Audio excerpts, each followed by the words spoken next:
7:31. Es un gusto para nosotros recibir este contacto vía Skype con Mario Rodríguez, colega de Radio Guaynatambo del Alto Bolivia.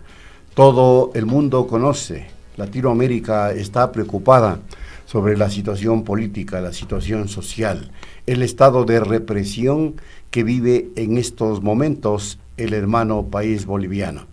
Como todos sabemos, 4 renuncias inesperadas, un asilo político y la crisis de gobernabilidad más grave que ha vivido Bolivia en una década fueron necesarias para que Yanine Áñez terminara ocupando de facto la presidencia de Bolivia.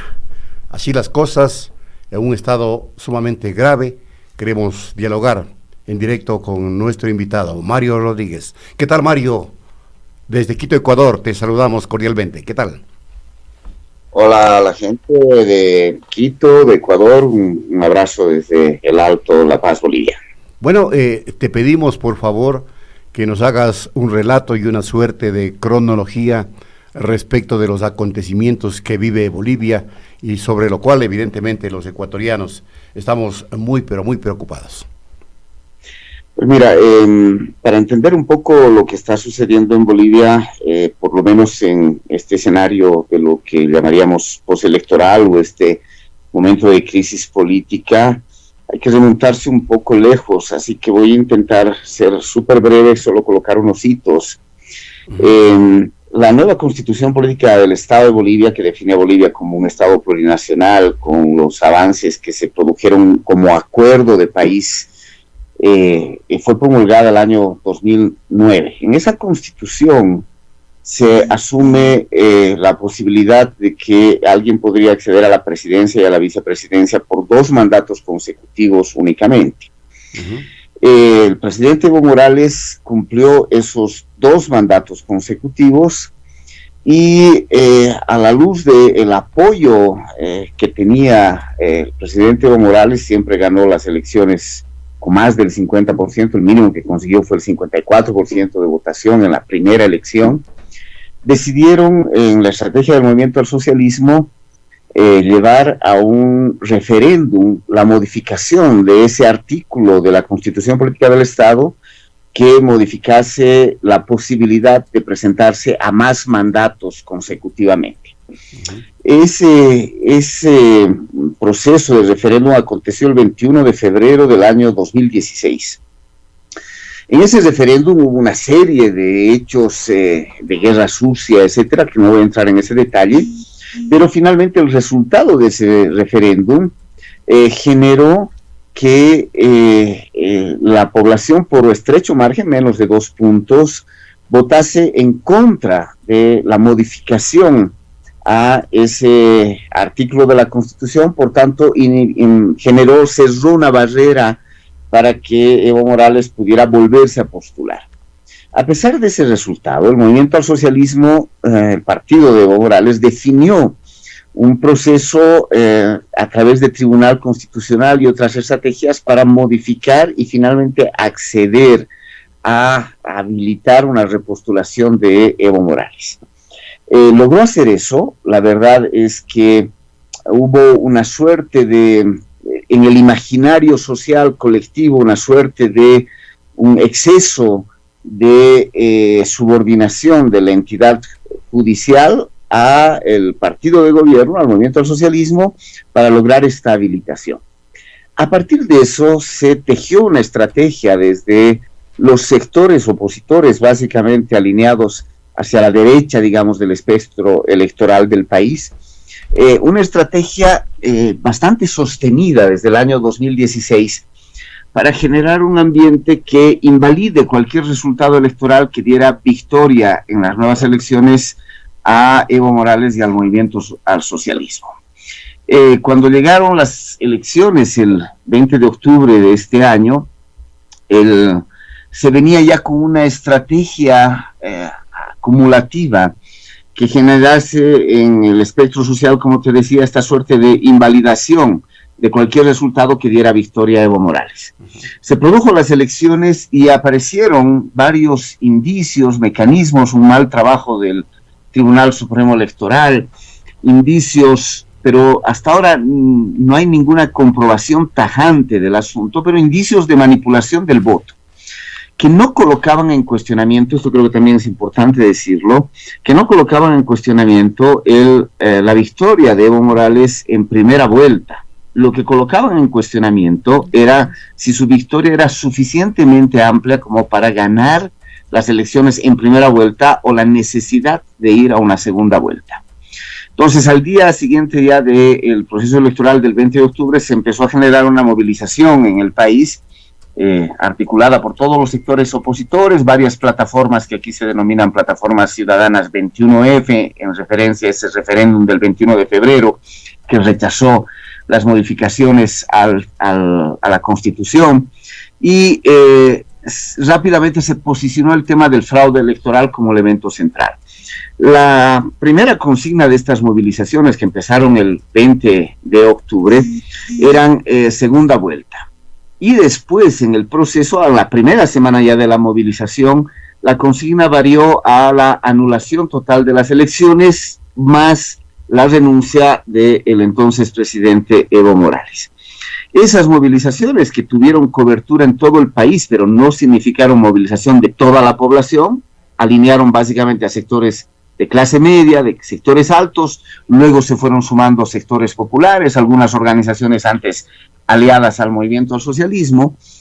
Esas movilizaciones, que pasaron del liderazgo inicial de los partidos electorales opositores al gobierno de Morales, pasaron al liderazgo de organizaciones de la sociedad civil, aquí conocidas como comités cívicos. Los comités cívicos son entidades que surgieron en la época de la dictadura, en la década de 1970, como entidades ciudadanas, entre comillas, que articulaban instituciones y organizaciones de una ciudad, desde la Confederación de Empresarios Privados, la Cámara de Comercio, entidades civiles, rotarios, todo tipo de instituciones, algunas de ellas también de corte más popular. Había transportistas, comerciantes, etcétera. Eso conforman estos comités cívicos, que en general, hay excepciones en esos comités cívicos, pero en general han sido aliados de lo que podríamos llamar el espectro político de las derechas, capacidad de movilización ciudadana desde un campo amplio de las derechas. Y especialmente el Comité Cívico de Santa Cruz, muy conocido internacionalmente justamente por sus afinidades políticas hacia sectores de extrema derecha, liderizaron el movimiento ya en torno a la anulación completa de las elecciones y la renuncia de Evo Morales.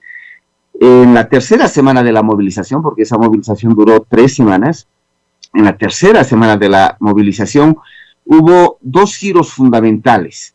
Uno fue lo que se conoce como los motines policiales, es decir, la policía se puso del lado de la movilización contraria al entonces presidente Evo Morales, y luego la sugerencia, entre comillas, en términos de injerencia política del ejército, de la comandancia del ejército, la sugerencia a Evo Morales para la renuncia. Entonces Evo Morales había perdido el apoyo del sector de las Fuerzas Armadas y de la policía.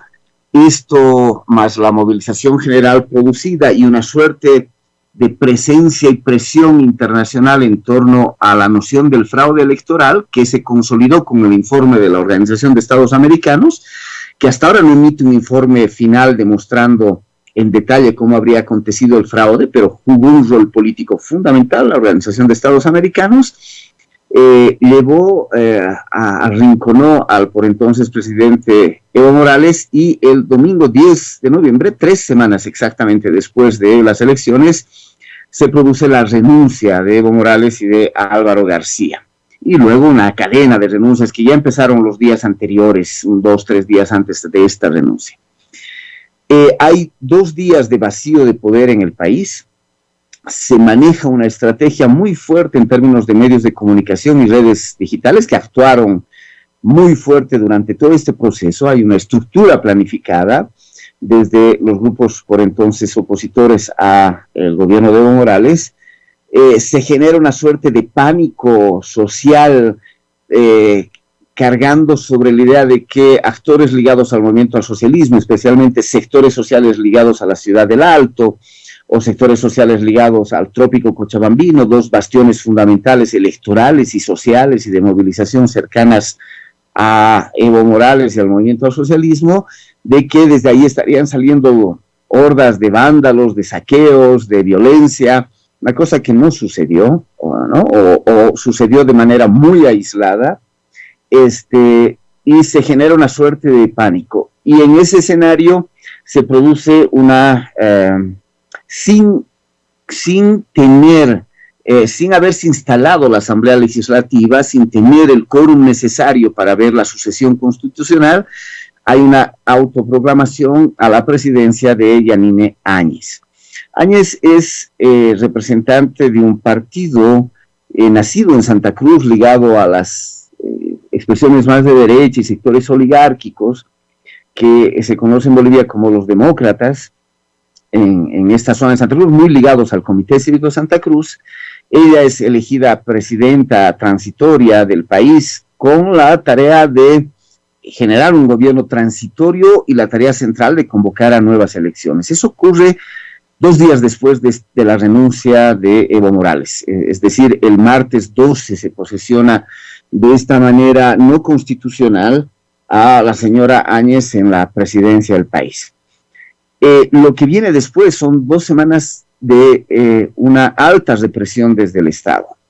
El Estado concerta como parte de los acuerdos con el ejército, un decreto de inmunidad para las Fuerzas Armadas en el uso de la represión. Eso genera 2 semanas de altísima represión. En 2 semanas hemos tenido, hay que decirlo, en el conflicto anterior de las 3 semanas también hay represión, pero no sale el ejército. Es la policía, y en los enfrentamientos.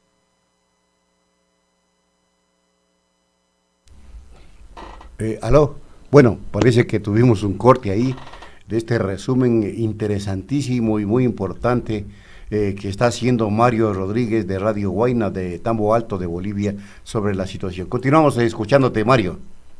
Sí, les decía que cuando el ejército consigue este decreto de inmunidad al uso de la fuerza y a la represión en el país, durante la movilización anterior, las 3 semanas anteriores, entre el 20 de octubre y el 10 de noviembre, entre las elecciones y la renuncia de Evo Morales, en algunos enfrentamientos se producen 4 personas muertas en el conflicto. En 2 semanas del gobierno de Yanine Áñez superamos las 25 personas. O sea, el volumen represivo aumenta notablemente. Y son emblemáticos los casos de Sacaba, represión a la movilización cocalera que venía desde el Chapare, digamos el bastión de Evo Morales. Recordemos que de ahí surge el liderazgo sindical de Evo Morales.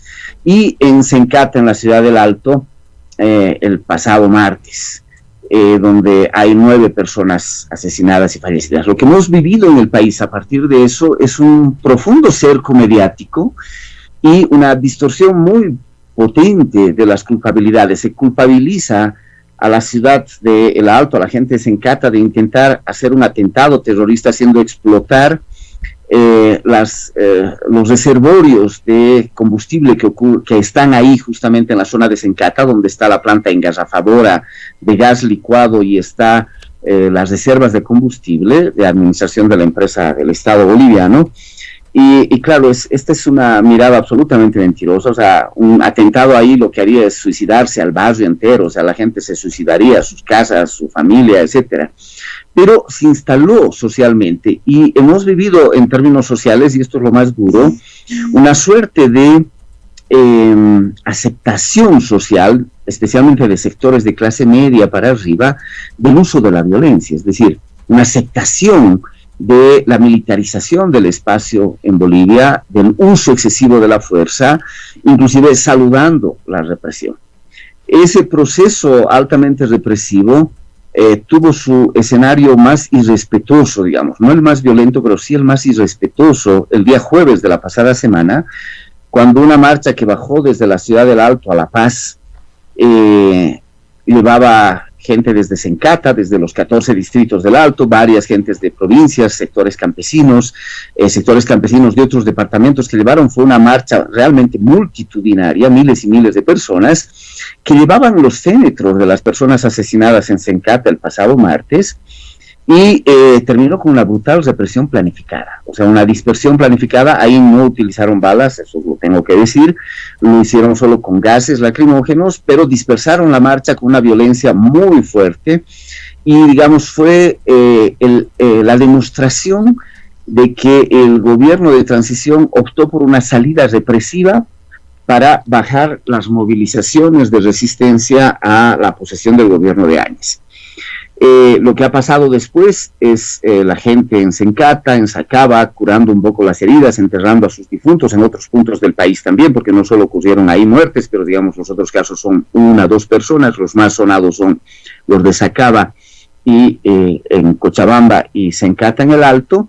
Y lo que ha habido el pasado fin de semana a partir de eso es una suerte grande de escenarios de negociación con movilizaciones sociales, con organizaciones sociales, para bajar la militarización, la represión, generar un mínimo de garantías, pero también bajar los bloqueos que se estaban dando en el país, que no eran en todo el país, estaban focalizados en algunas zonas, y acuerdos políticos con un sector del movimiento al socialismo, que lo que ha hecho en este momento en el país es bajar la movilización. Solo ya no existen, ayer se retiró el último bloqueo de caminos, ha bajado la movilización, se ha llegado a un acuerdo para convocatoria a elecciones, y todavía no se tiene la fecha exacta de las elecciones. El gobierno de transición debería ser un gobierno solo hasta el 22 de enero, se va a alargar, es parte de ese acuerdo.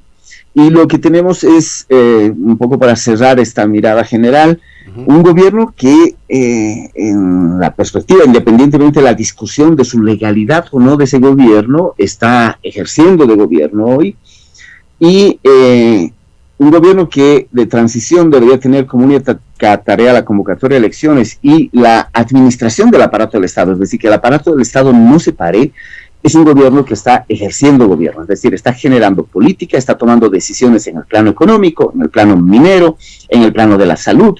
O sea, está definiendo cosas como si fuera un gobierno a quedarse años, como si fuera un programa de gobierno elegido por la gente, y nadie votó por ese gobierno.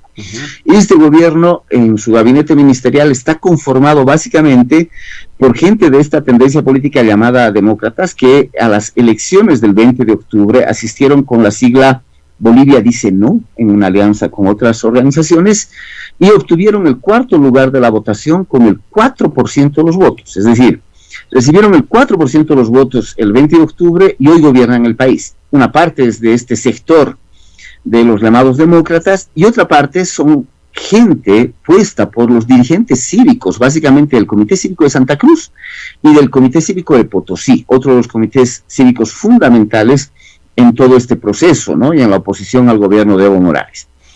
Estos comités cívicos obviamente no asistieron a las elecciones y no recibieron respaldo de nadie. Hoy son quienes cogobiernan el país y están cogobernando con política social. O sea, no están siendo un gobierno de transición, están planteándose una política de largo y mediano plazo, que es básicamente su estrategia, y ese camino están construyendo de cara a las elecciones. Mario, excelente, por cierto, esta mirada que nos has hecho, nos has acercado, mejor dicho, para el entendimiento de la situación política en Bolivia. Me acompaña Liceña Espinel, quien inmediatamente dialoga contigo.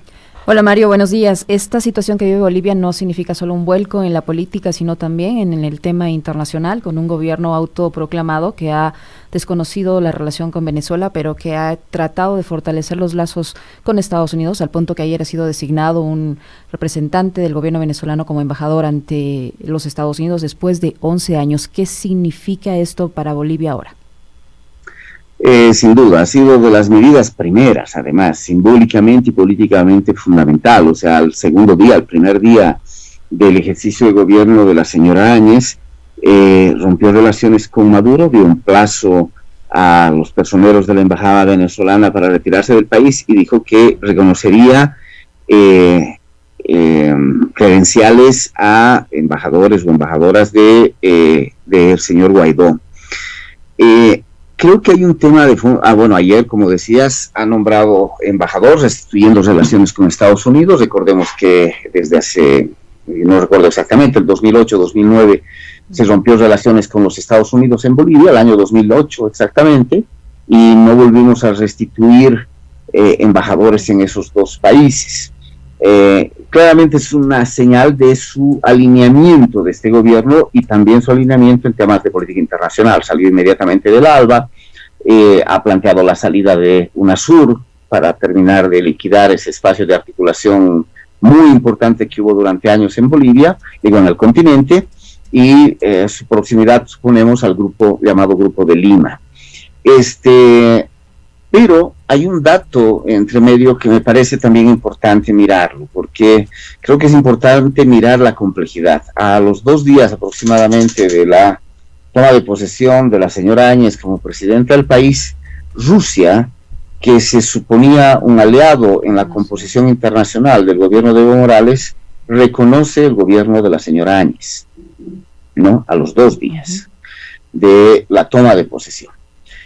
Señalo este dato porque creo que es importante mirar que más allá de las posiciones políticas o los discursos que se hacen externamente, hay un tema más fuerte y más profundo que tiene que ver con una geopolítica estratégica, un intento de control especialmente creciente de lo que se conocen como metales raros, ¿no? Y que tienen que ver con la revolución tecnológica de 4ª generación. Entonces, estos elementos son fundamentales porque se suponía que un aliado fundamental en el contexto internacional para que Evo Morales pueda sostenerse en el gobierno era la presencia de Rusia. Y Rusia vuelca su apoyo a la señora Áñez. Entonces, hay actores, Estados Unidos sin duda es un actor fundamental de lo que está ocurriendo en Bolivia, la señora Áñez y su gobierno y estas articulaciones tienen una predilección con los Estados Unidos de Norteamérica, pero también tienen acuerdos, negocios, posibilidades con otras potencias como China y Rusia en ese escenario. Pero esto entonces, Mario, dibuja un escenario mucho más complejo, desde luego, en términos geopolíticos, porque evidentemente Bolivia se mueve geopolíticamente entonces entre 2 juegos, si se puede decir, si se puede utilizar esta analogía. Consecuentemente, ¿qué posibilidades objetivas tienen los movimientos progresistas, el propio MAS en Bolivia, para en el momento que haya elecciones tener una participación significativa que pueda en alguna medida frenar esta arremetida del otro sector, en este caso de la derecha política y económica boliviana? Mira, es muy difícil desde mi perspectiva en este momento adelantarse eso. Lo que pasa es que hay que mirar desde mi perspectiva como 3 elementos claves para entender esto. Uno, primero, en este momento el movimiento al socialismo como tal, las señales que da es de una dispersión muy alta, de un surgimiento de varias tendencias en su interior, pero ninguna de ellas consolidada, mayoritaria o que lidere, y una suerte de ruptura de sus niveles de conexión con, en este caso, el liderazgo fundamental de Evo Morales. O sea, Evo Morales fue la figura paradigmática del movimiento al socialismo, y por eso el movimiento al socialismo definió en parte de su estrategia con todos los riesgos políticos, y hoy pueden evaluar que fue un riesgo político, desde mi perspectiva, tomado muy mal, porque generó la construcción de esta idea de un gobierno autoritario, concentrador del poder y antidemocrático, al intentar llevar a una nueva reelección a Evo Morales y concentrarse en esa estrategia como el único camino posible en términos políticos y de gobernabilidad. El movimiento al socialismo está en un escenario a ese nivel muy complejo. Te puedo decir que un sector de la bancada del movimiento al socialismo ha generado los acuerdos para viabilizar esta nueva ley electoral, la convocatoria a elecciones, porque significa modificaciones sobre la estructura de la ley, y hacer una ley especial para estas elecciones que acuerdan la participación del movimiento al socialismo, pero imposibilitan una nueva presencia como candidatos de Evo Morales y de Álvaro García Linera. Eso no podría en este momento mirar cómo va a decantar al interior del movimiento al socialismo. Si el movimiento al socialismo va a tener la capacidad de articularse y tener una candidatura sólida articuladora, con liderazgo, o lo que va a generar es una guerra interna que termine disolviendo sus espacios de estructura partidaria. Es muy difícil mirar ahora lo que se mira, lo que se puede mirar, lo poco que se puede mirar, porque realmente no hay vocerías claras dentro del movimiento del socialismo, hay un nivel de dispersión, y gran gente que era, la estructura de liderazgo y vocería del movimiento del socialismo hoy o están fuera del país o están en la Embajada de México o no se sabe dónde están, por tanto no tienen voces de referencia, aparecen nuevas voces que se están recomponiendo. Entonces es muy difícil mirar lo que va a pasar en el movimiento al socialismo en términos electorales en un corto plazo. Habrá que ver las reacciones. De momento son insuficientes los datos que tengo para mirar qué va a pasar con el movimiento al socialismo.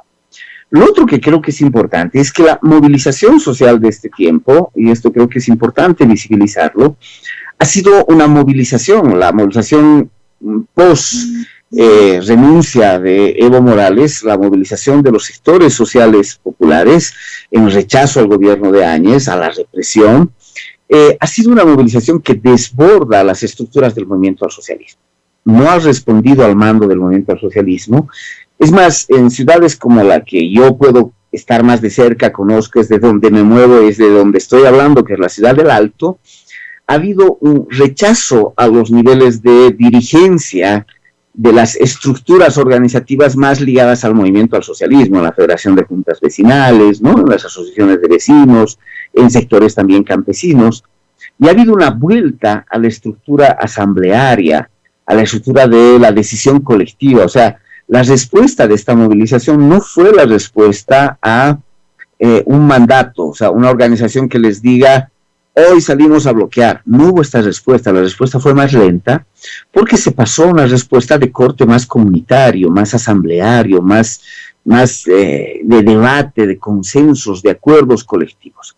Pero además fue una respuesta que desbordó solamente, la reivindicación de mantener a Evo Morales en el gobierno, que vuelva Evo Morales. Hubo algunos sectores que plantearon eso. Fue una movilización en torno a una dignificación de la persona y del sujeto social. O sea, esta sensación de que los sectores indígenas del país, el Alto en este caso, desde donde yo puedo hablar con mayor certeza, porque ahí me muevo, ese es mi territorio, era esta sensación de que el país que hemos sido estos últimos 13 o 14 años fue posible por la irrupción de estos sujetos como sujetos políticos del país, el sujeto indígena, el que colocó el tema de la plurinacionalidad, el sujeto indígena que recuperó un mínimo de control sobre los recursos naturales a partir de la llamada Guerra del Gas. Fíjense que la masacre del año 2003 en torno a la Guerra del Gas empezó en el Alto, en la misma zona donde ahora empezó, es decir, Sencata, el mismo territorio. Entonces, esta memoria colectiva en términos de que nosotros reconfiguramos este país los últimos 14 años, no solo una persona llamada Evo Morales, sino nosotros, nosotras, como sujeto colectivo que rompió en el país para darle un país un poco más digno a la población, y que de pronto ese Estado se había vuelto contra ellos, contra ellas, les estaba reprimiendo, generaba un discurso anti esa diversidad, este hecho simbólico, el día 10 de noviembre, el día de la renuncia de Evo Morales, del Comité Cívico llegando al Palacio de Gobierno y diciendo, este es el momento en que sale la Pachamama de este lugar y vuelve Jesucristo al centro del poder, cargando una Biblia, desizando la huipala, el símbolo de las banderas indígenas de nuestro país, o sea, desmontando la idea de la plurinacionalidad. O sea, este hecho simbólico de un país que cambiaba radicalmente a partir del 10 de noviembre de este año generó la movilización popular. Muy bien, Mario, te quiero agradecer sobremanera. Los tiempos lamentablemente se nos han agotado, pero te agradezco por esta visión, esta mirada histórica de los momentos complejos, políticamente y económicamente hablando, que vive Bolivia, y que desde luego han servido, Mario, para que la ciudadanía y el pueblo ecuatoriano tenga un acercamiento directo de la situación que vive tu país. Mario, gracias nuevamente desde Quito, Ecuador, a Mario Rodríguez de Radio Guayna de Tambo Alto de Bolivia. Hacemos la pausa, amigas y amigos, las 8 en punto.